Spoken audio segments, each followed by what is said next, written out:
Neçevge zok verdin farzat mınan. Ey kelgen bende ahir ey. Ketmi zat mınan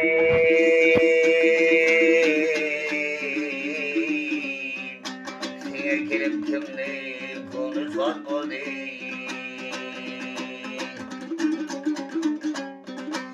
Ey kelgen bende ahir bağrın dağladı. Akçolaga bilinmekten bağladı. Ümmetim deyip Muhammed'im yığladı.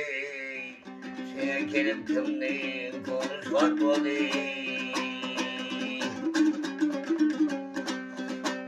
Ey Yusuf Bey'di kulbazarda sattırdın.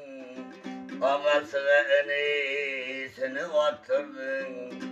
Ey gevher kolun kızıl kana battırdın.